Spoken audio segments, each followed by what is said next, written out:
Solo pod. Today we're talking Syracuse basketball. Of course, they took the win over Cornell, a game that I will say I was worried about, probably more than the average person. If you listen to our Friday episode, you probably knew that. I'll talk about the win, give you my takeaways from it all on Locked On Syracuse. It's right now. Are Locked On Syracuse, your daily podcast on the Syracuse Orange, part of the Locked On Podcast Network. Your team every day.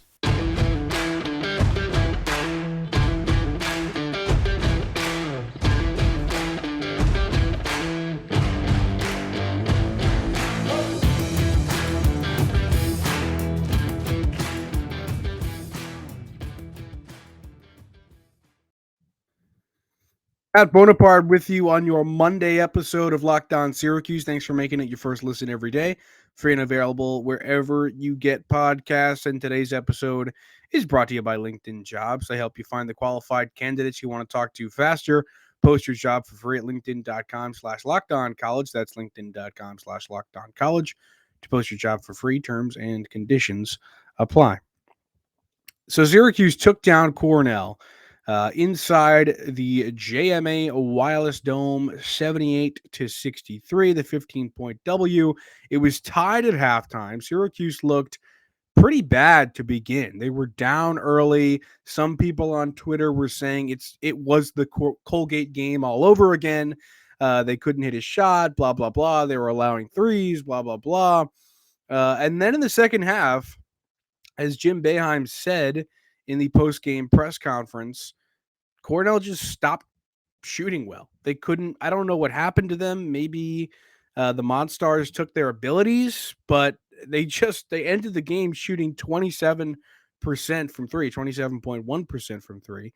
They were really, really bad. 32.9% overall from the floor, and they only had two guys in double digits: Nazir Williams and Sean Hansen. So I think that you could partially chalk this win up to some really bad Clemson offense. And like I said, that's what Jim Boeheim chalked it up to in the post-game press conference.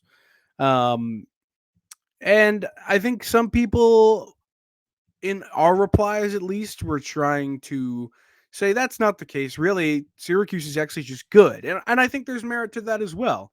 They definitely showed in this game some what they haven't showed throughout the entire season. I mean, Chris Bell, he played a really good game in this one. 13 points. He had that massive block. And how about 5 rebounds for the kid? He's been harped on all season long for the lack of rebounds. Boeheim says that he doesn't rebound, that he's not going to play, blah, blah, blah. Career high, season high. He's only played 12 games in his career. A season high 5 rebounds. Most he had before that was 3. Came against Georgetown as well as Northeastern.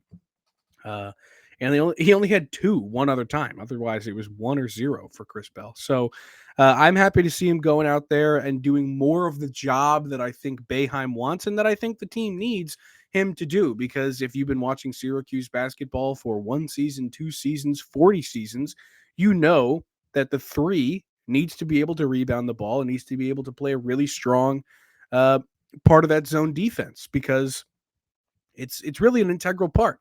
Like we've talked about many times, Jesse Edwards, if he didn't get hurt last year, would have been the top rebounder on the team. Now, it ended up he got hurt, and Cole Swider was the leading rebounder alongside Jimmy Boeheim. It was the forwards. It wasn't Frank Anselm. I mean, he did rebound pretty well at the end of the year, despite Boeheim saying he couldn't jump.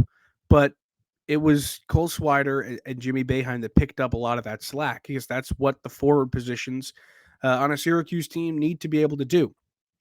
This is also a really solid game from Joe Girard. He led the scoring drive with 19 points, hit 3 threes. He played pretty well, hit a couple shots that I think kept him in the game early on, and then he kept the momentum going. So this is always what happens with Joe Girard. And I said this was going to happen when he had that really huge lull in the St. John's game and the couple games afterwards, where he scored 31 against Richmond in the first game of the Barclays Center tournament. And it was his career high. And then he was terrible. He was terrible. He was terrible. Everybody hates on him. And I think a lot of it was probably warranted. Definitely some of it not, because people just like to latch on to hate whenever it comes around. And that definitely isn't what I think the Syracuse fan base should be going for, because Joe Girard has done a lot for the basketball program, regardless of the fact that if he's overrated, underrated, whatever you think, it doesn't matter. He did play terribly, absolutely, and I was the first person to say that. But you also then have to give him credit where credit's due, and I think a lot of people don't like doing that. And in a game like this where he leads the scoring way, was he insanely good and scored 40 points? No, but he was a valiant option. And a lot of people said he should be benched, blah, blah, blah. He shouldn't start, whatever. I don't think that. I think if he starts playing poorly, Boeheim should adapt and take him out instead of just letting him chuck up threes. Though there is good conversation, there's a decent argument to be had for that shouldn't happen, and instead leave him in, because what's more dangerous for the lineup? A Joe Girard that is no threat to shoot for the defense, or a Joe Girard that could hit a three but keeps missing? I think a lot of people are going to be on both sides of that argument, because for one, he could stop hurting the offense if you take him out. But the other side of that coin is then the defense knows he's not an option. You just lost another uh, guy on the offensive end that the defense has to worry about. So anyway, I'm off on a tangent. But you make up your own opinion about that. I think Girard was good for this game, and nobody's going to give him enough credit, so I want to give him some. But you had 5 guys in double digits in this game. Girard had 19, Judah Mintz had 14, Bell 13, uh, Benny Williams had 12, and Jesse Edwards had 11. I love Benny. I really love Benny. I think he's awesome. Another guy that might be an unsung hero right now. He got so much hate his freshman year. Oh, he wasn't what he was, advertised as. This guy was a 4-star. Some people said he could have been a one and done, whatever. And through all of that, and I think we talked about this a little bit on the last episode, through all of that, at the end of the year, when asked about, somebody maybe hinted about being transferred. I can't remember the exact situation in which he got it brought up to him, but he said, I'm staying. No, I'm not transferring. I'm going to figure it out here. This is where I want to be. You have to commend that, and you got to love him for that, because he wants to be a member of the Syracuse Orange. And did he ever pick it up? 2 points per game last year, up to 8 points per game this year, up to 5 rebounds per game, a steal a game. He has been really, really good, and a solid member of the starting 5, one that you don't really have to worry about. He's got the shot going, even though it's a laser beam. There is no arc to that thing. The dude just shoots laser beams into the basket. I love the kid. He's athletic. If you get to start, I mean, he had that one almost putback where he just almost tomahawked it right back in, and that would have been, I mean, the roof would have lifted off that place. But he's got crazy athleticism, and a guy that you just got to love and really be excited for going forward. So Benny, keep doing what you're doing. Could hit a 3 in this game too. Let's talk about Judah Mintz. Now, Judah, actually, let's take a quick break, and then we'll talk about Judah Mintz. This one brought to you by LinkedIn.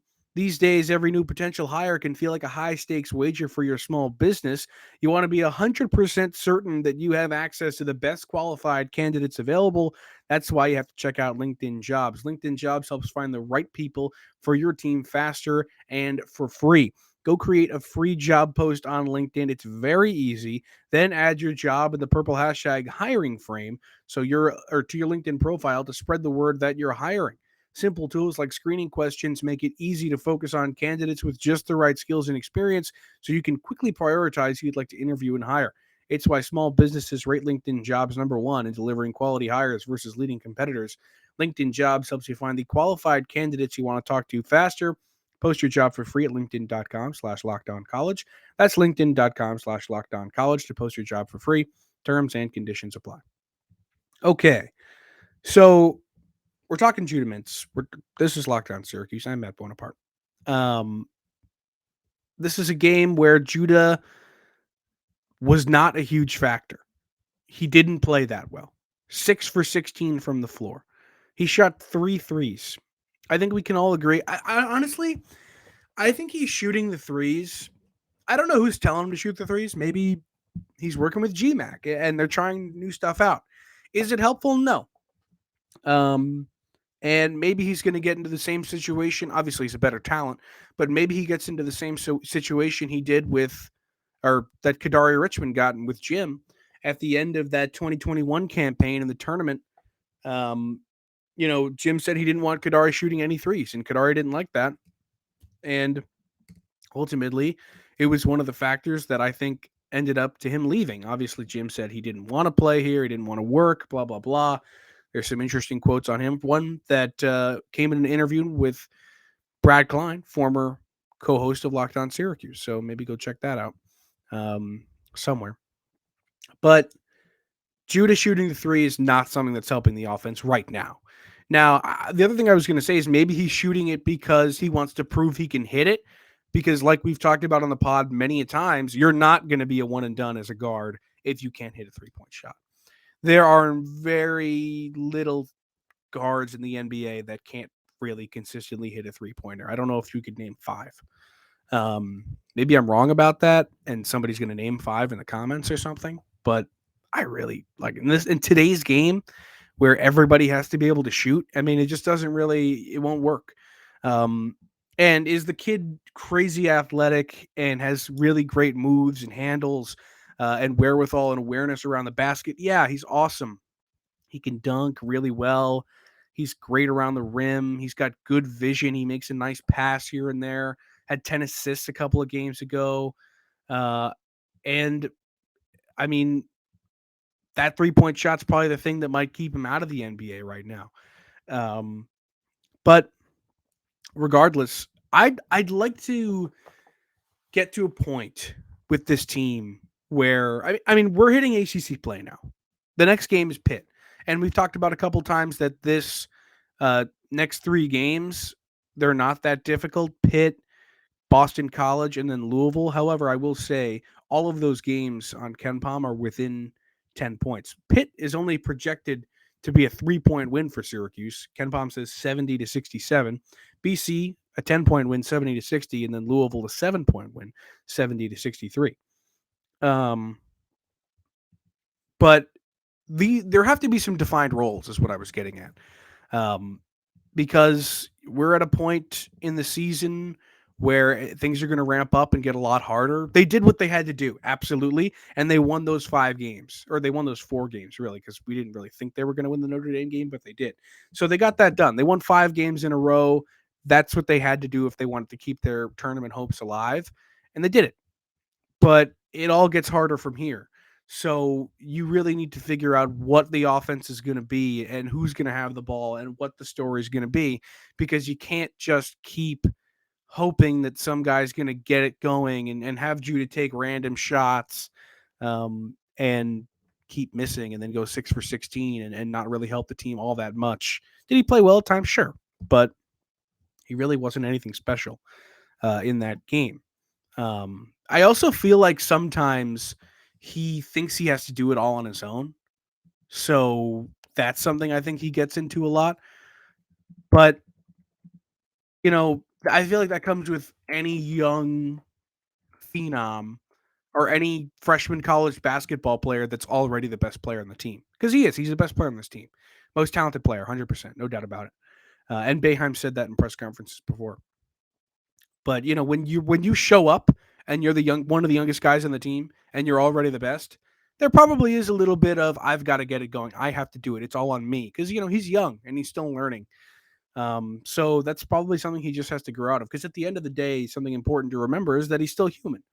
And does he get the ball sometimes? And it's very obvious that he thinks he has to do it all on his own. Sure. But that's not going to fly when you play teams that have solid defenses and are D1 programs and can really shut you down. He's going to get slapped in the face, theoretically or metaphorically, by a couple of those defenses. Malik Brown was awesome in this game. He was really good. And I think a lot of people, including myself, are pumped that he got 13 minutes, which is tied Symir for the most from the bench. He was really, really good. And he didn't have like a great statistical performance. 4 points, 4 rebounds, a couple offensive rebounds, a block and a steal. That's all I need. That's all he ever needs to do, really. And every time Syracuse went on a run, Malik Brown was on the floor. I mean, that guy, he just plays really, he's athletic. I was saying this before the season started, that he was one of the guys who is the most ready to play right now. And I was getting clowned for it in the comments. People were saying, oh, Matt doesn't know basketball, blah, blah, blah. What are you saying now? Huh? Huh? Malik Brown looks freaking good, man. I'm telling you. Malik Brown could be really, really good for this team off the bench, especially when you have a guy in Monir Hema who I think is also really good, but judging by the weird, sporadic amounts of play that Jim has been giving him, I don't know if he's 100% healthy all the time because we know he got hurt a little bit earlier. I have to assume he's still dealing with that because he doesn't get more than around 4 to 8 minutes a game. He had 4 in this one. But point being, Malik Brown being helpful down low, and I'm not saying he could play the center 100% of the time or back up Jesse regularly, but he could play down there. That guy's good. Don't sleep on him. All right, I want to shift gears and talk about the Boeheim press conference a little bit. I don't know if everybody watched it. I really think you should because he talked about the game, of course, but he also talked about the late great Louis Orr, who passed away very recently. He had a lot of great stuff to say, so I'm actually just going to play it really quick. Let me just get this together, so bear with me for a second. Okay, here we go. And I'm going to tell you that about 2 weeks after I got this job, I went to Cincinnati, Ohio, because a friend of mine said a friend of his had a player out there. I said, well, today's world, I probably wouldn't have done anything. I probably would have said, yeah, okay.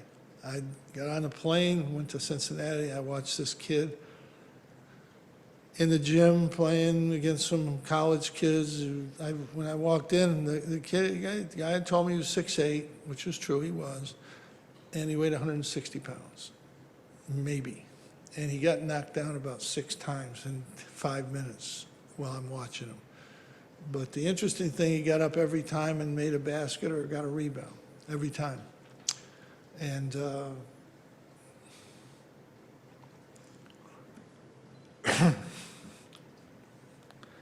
that kid was Louis Orr. And I've been fortunate. I've had a lot of great players. I've had a lot of great people. Louis Orr was a great player. Make no mistake about it, he was a great player. I remember Gail Catlett went to West Virginia. He was at Cincinnati, didn't recruit Louis. And West Virginia came in here and Gail came in here and Louis had 20 and 20. After the game, I think Gail said, he's pretty good, that guy. I said, yeah, he's a pretty good deal. But he's the best off the court that any program has ever had. I had him and Hal Cohen and Roosevelt Bowie in my first class. They won 100 games, which wasn't done at that time because you didn't play that many. They went to every class. They were early at every practice. They never did anything wrong, ever. I mean, ever.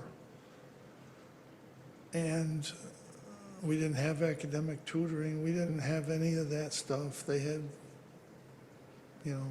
A's, mostly B's. And Louis Orr never changed in his whole life. He was good to people. Everybody. Like I said, I've been lucky. I've had a lot of great people and great players, but he's the best of them all. And it was hard coaching today, really hard. I got to go. We'll see. Super touching stuff from Coach about Louis Orr. I think, obviously, I never got to meet Louis Orr or anything like that, so I'm not going to tell you that. But I will say, when people talk about Boeheim's legacy, I feel like they don't talk about that early team as much as maybe they should with Roosevelt Bowie and Louis Orr. But, with him passing away recently, a lot of people have been, coming out of the woodwork on social media and whatnot to, praise him and not only say how much of a great basketball player he was, but also just how much of a good human. So, um, just a quick shout out to Louis Orr, and I'm glad that everybody listening and watching this podcast got to hear what Jim Boeheim had to say about him. All right, let's take a quick break before we wrap up this episode.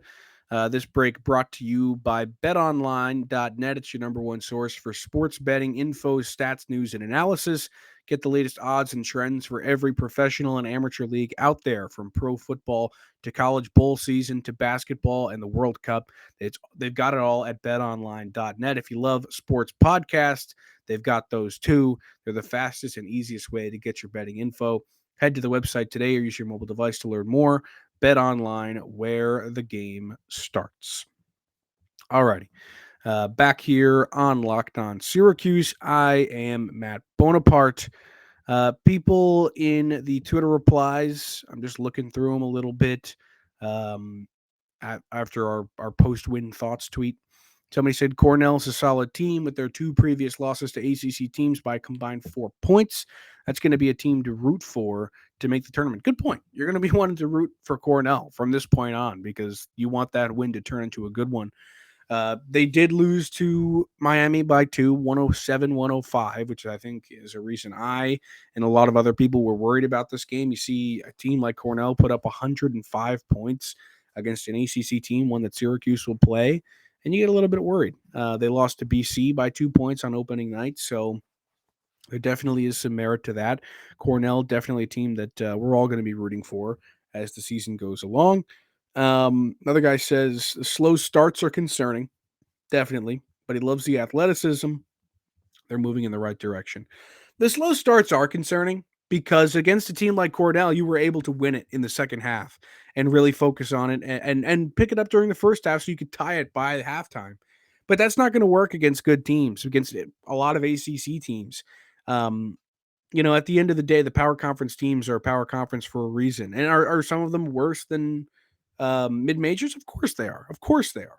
But we've seen Syracuse struggle against Pitt very recently. In the last couple of seasons, they've been tough to beat.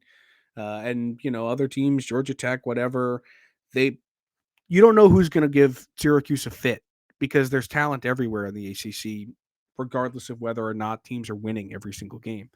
Um, Louisville just beat Western Kentucky. Louisville's terrible. They're 1-9 now, but there's still a talent on that roster.